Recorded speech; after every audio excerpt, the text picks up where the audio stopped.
PMLN,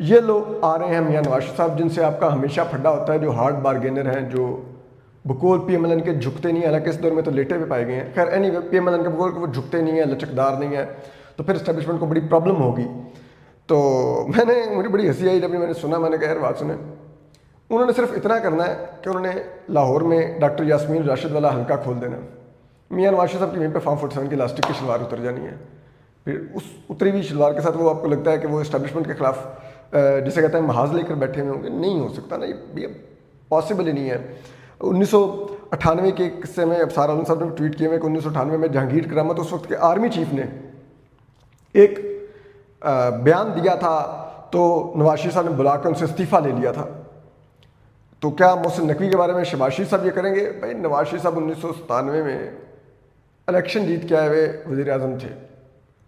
آج شہباز شریف صاحب form 47 کے لاسٹک کی شلوار پہنے ہوئے وزیر اعظم ہیں. اور محسن نقوی صاحب وہ ملٹری قیادت کے آدمی ہیں. آپ کی جرت ہی نہیں ہے آپ ان کے نزدیک پھٹک سکیں. وہ آپ سے زیادہ طاقتور ہیں. وہ وزیر اعظم کے فیصلوں کو ویٹو کرنے کا اختیار رکھتے ہیں. محسن نقوی صاحب، آپ ان سے استعفیٰ لیں گے؟ اوقات کیا ہے ان کی؟ شریف خاندان کی کہ یہ استعفیٰ مانگیں گے یا لیں گے؟ وہ ہے نہیں. خواجہ آصف صاحب نے بڑی طنزیہ ٹویٹ کیا کہ یہ جو محسن نقوی صاحب ہیں، یہ ان چیزوں پر بات کرنے کے لیے پارلیمان میں آئیں، کیبنٹ میں ریز کریں اس ایشو کو، اس پارلیمان اور کیبنٹ کو جس کو یہ زیادہ ٹائم بھی نہیں دیتے. تو وہ پلڈیٹ کی رپورٹ کے مطابق بھی کہ پچھلے پورے پارلیمانی سال میں محسن نقوی صاحب نے قومی اسمبلی میں آ کر 10 منٹ گفتگو کی اور جسے کہتے ہیں سینٹ میں 2 منٹ گفتگو کی. تو ظاہر بات ہے محسن نقوی صاحب کو پتا ہے کہ اس پارلیمان کی کوئی وقت ہی نہیں ہے. یہاں پر فارم 47 کی لاسٹک کی شلوار والے لوگ بیٹھے ہوئے ہیں، وہ ان میں جا کے کیوں بیٹھنا پسند کریں؟ نمبر 2، محسن نقوی صاحب کا جو اسٹیٹس ہے اس کے آگے تو اس وقت یہ سارا یہ نون لیگ یا پارلیمان کے لوگ کچرا ہے. وہ کچرے میں جا کے کیوں بیٹھے ہیں؟ وائی؟ تو وہ بس ان کو اپنی اوقات پتہ ہونی چاہیے. خواجہ صاحب پتہ نہیں کس منہ سے ٹویٹیں کر رہے ہیں، رانا صاحب پتہ نہیں کس منہ سے طنز کر رہے ہیں کہ جی آصف زرداری صاحب کا دوسرا بیٹا بولا ہے. تو چھوڑ دیں نا، اب وہ آپ کا سارا کہانی فلش آؤٹ ہو چکی ہے. لیکن اس سب پر نون لیگ میں پریشانی بہت پائی گئی ہے، کیونکہ ظاہری بات ہے نون لیگ پنجاب سینٹرک جماعت اب رہ گئی ہے، اور پنجاب میں بھی ویسے تو ختم ہو چکی ہے. تو ان کو لگتا ہے کہ پنجاب کے جسے کہتے ہیں انتظامی یونٹس ہے سب کچھ بننے سے ہوگا کیا؟ نون لیگ شرنک ہو جائے گی مزید. اس کا جو ایک کنٹرول ہے اس وقت بطور چیف منسٹر کے طور پر مریم نواز صاحبہ کا، وہ محدود ہو جائے گا. تو وہ تو اس پر کبھی نہیں مانیں گے. اور یہی اسٹیبلشمنٹ کی بھی اسیسمنٹ ہے ان کے بارے میں کہ شریف خاندان اور زرداری خاندان اس لیے نہیں مانے گا کیونکہ ان دونوں کے پاس ایک ایک صوبہ ہے اور اس صوبے کی بہت بڑے بڑے بجٹ ہیں. تو وہ بجٹ چھوٹے ہو جائیں گے تو ان کا جیسے کہتے ہیں نا مال پانی بھی گھٹ جائے گا، تو یہ کبھی نہیں مانیں گے. تو یہ وہ چیزیں ہیں لے کر بہت ڈسکشن ہوئی کہ جی اگر نئے انتظامی یونٹس بنیں گے یا نئے جو صوبے بنیں گے تو ان کے لیے پھر آپ کو نئی نئی چیزیں کرنی پڑیں گی. آپ کو یہ طے کرنا ہوگا کہ اس صوبے کا دارالحکومت کون سا ہوگا، وہاں پہ چیف سیکرٹری کون ہوگا، بیوروکریسی کیا ہوگی، منسٹریز کیا ہوں گی، سب کچھ کیا ہوگا. تو اس سے یہ ہوگا کہ آپ کو مزید وسائل دینے پڑیں گے بجائے اس کے گھٹانے کے، کیونکہ وہاں پر نئے نئے پوزیشنز کریٹ ہوں گی، ان پوزیشنز پر تعیناتیاں ہوں گی، ان تعیناتیوں کے پرکس، پریولیجز، پروٹوکول سب کچھ ہوں گے. تو وہ قومی خزانے پہ بوجھ ہی بڑھے گا، کم نہیں ہوگا. تو بہرحال اس قسم کی ساری باتیں ہوئی. دوسری طرف پیپلز پارٹی ہے، وہ ذرائع کہتے ہیں کہ وہ اب کافی حد تک اس معاملے پر آگے پی ایم ایل این سے چل رہی ہے. پیپلز پارٹی نے ذرائع کہتے ہیں کہ یہ فیصلہ لے لیا ہے کہ یہ جو نئے صوبوں کا معاملہ ہے نا، یہ ہم کور کمیٹی میں پیپلز پارٹی کی لے کے جائیں گے، وہاں پر ڈسکشن ہوگی انتظامی یونٹس کی اور اس کی. اور ایک خبر یہ ہے کہ وہاں سے بھی پیپلز پارٹی کی طرف سے بھی یہ پلان کیا جا رہا ہے کہ وہاں پہ پوری کور کمیٹی ایک پش بیک کرے بیٹھ کے کہ یہ اس طرح صوبے نہیں ہو سکتے، سندھ کو آپ تقسیم نہیں کرتے، سندھی نہیں مانیں گے وغیرہ وغیرہ. تو یہ ساری ادھر بھی بات چیت ہوئی ہے. اور دوسرا کیونکہ بلاول بھٹو صاحب بہت تلخ ہوئے ہوئے ہیں پی ایم ایل این کے بارے میں، تو شریف خاندان کی میٹنگ میں بلاول بھٹو صاحب پر بھی بڑا برہمی کا اظہار کیا گیا. آصف زرداری صاحب پر برہمی کا اظہار کیا گیا کہ جناب وہ ججز کا نوٹیفیکیشن روک کے بیٹھے ہوئے ہیں، سمری نہیں سائن کر رہے. تو یہ سب معاملہ بھی پھر جسے کہتے ہیں پیپلز پارٹی کے بھی پاس ہے. اب پیپلز پارٹی 2-3 گراؤنڈز پر کھیل رہی ہے. ایک تو وہ کہہ رہی ہے کہ ٹھیک ہے نظام تو جا رہا ہے، لیکن جانے سے پہلے نون لیگ کی تابوت میں ایک آخری کیل ٹھوکو یہ بے نقاب کر کے کہ یہ فارم 47 سے حکومت میں آئے تھے، تو ان کو پوری طرح بے نقاب کرو گھر جانے سے پہلے کہ یہ گھر جا کر بھی مہم نہ کوئی چلا سکیں، کہ ان کے پاس تو مینڈیٹ ہی نہیں تھا. دوسری وہ یہ کر رہے ہیں کہ وہ کہہ رہے ہیں کہ ٹھیک ہے آپ کے ساتھ ہمارا ایک پاور شیئرنگ فارمولہ تھا، اس پاور شیئرنگ میں عدلیہ بھی آتی تھی، وہ بھی آپ نے ہمیں نہیں دی، کٹ لگانے کی کوشش کیا، تو جو آپ کی گردن میں سریا آیا تھا اب وہ ہم یوں ہی توڑیں گے اس سریے کو۔ تو پیپلز پارٹی ایک اپنی اسٹریٹجی پہ چل رہی ہے، لیکن پریشانی وہاں پر ہے جو چیف منسٹر بلوچستان اور چیف منسٹر سندھ جو ہے مراد علی شاہ کہتے ہیں وہ تو اپنے اپنے صوبے کی تقسیم کے خلاف ہیں، تو الٹیمیٹلی ٹارگٹ اور پریشر جو ہے وہ پی ایم ایل این پر ہی آنا ہے اور وہ پنجاب کے بارے میں آنا ہے۔ تو دیکھتے ہیں کہ پنجاب کس حد تک اس کو رزسٹ کر سکتی ہے، نون لیگ، پنجاب لیگ کی حکومت، اس قسم کے تمام آپشنز چل رہے ہیں، یہ زیر غور ہے۔ پیپلز پارٹی کی طرف سے یہ بھی ایک ذرا کہتے ہیں کہ ڈسکشن ہے کہ ہم ایک کمیٹیاں بنا کے کھیلنا شروع کر دیتے ہیں کہ یہ اچھا اس کے اوپر اس تجویز پر غور کرتے ہیں، فلان کرتے ہیں، یہ کرتے ہیں، وہ کرتے ہیں، تو وہ ذرا اس طرح سے چل چلاؤ کام کر کے تو کچھ کرنے کی کوشش کرتے ہیں۔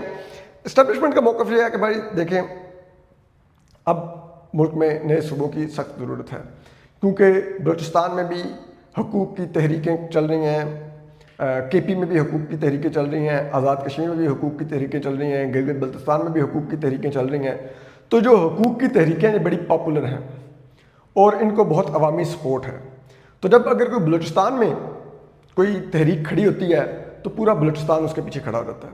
تو اگر ہم ان کو انتظامی یونٹس یا صوبوں میں تقسیم کر دیں گے تو ہوگا یہ کہ اگر بالفرض تحریک ایک علاقے میں کھڑی ہوئی ہے تو وہ اسی علاقے تک محدود رہے گی، باقی پورا بلوچستان اس کے نہیں ہے، کیونکہ وہ ڈفرینٹ پروونسز ہوں گے۔ اسی طرح دیگر جگہوں پر بھی وہ اسی قسم کی تقسیم چاہ رہے ہیں۔ تو یہ ایک سارا ہے پریشر، اصل میں جو عوام کا جو ڈیمانڈز بڑھتی جا رہی ہیں وہ پریشر ہے، اور اس ڈیمانڈز کو ویک کرنے کے لیے، ان تحریکوں کو کمزور کرنے کے لیے اور محدود کرنے کے لیے یہ نئے صوبے اور انتظامی یونٹس کی اصل تکلیف ہے۔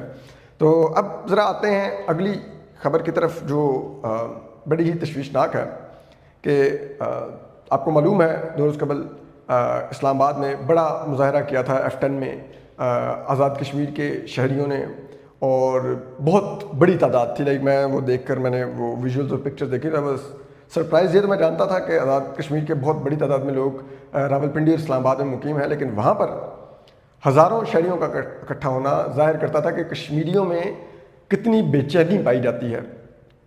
اب اس کے بعد سینٹر مشتاق اٹھائے جا رہے ہیں، ان کے خلاف کارروائیاں ہو رہی ہیں، حالانکہ سینٹر مشتاق صاحب کا کریڈٹ ہے، غزہ سے لے کے کشمیر تک وہ ہر جگہ پر مظلوم کے لیے گئے ہیں، اور خود گئے ہیں پریکٹیکلی، صرف زبانی کلامی بیانات نہیں انہوں نے دیے، ٹھیک ہے۔ تو آپ کو ان کی سینٹر مشتاق صاحب کی اس چیز کا ان کو کریڈٹ دینا پڑے گا، اور دینا چاہیے بھی کہ وہ کھڑے رہے ہیں غزہ کے مظلوموں سے لے کر آج کشمیر تک، وہ کے پی میں بھی لوگوں کے لیے بات کرتے ہیں، بلوچستان کے لوگوں کے لیے بات کرتے ہیں، جب وہ لاپتہ افراد کی مائیں بہنیں دھرنا دینے آتی ہیں اسلام آباد میں، وہ ان کے ساتھ بھی ڈیلی آ کے بیٹھتے ہیں اور گھنٹوں وہاں پر گزارتے ہیں، تو ہی از اے ٹرو ایکٹیوسٹ۔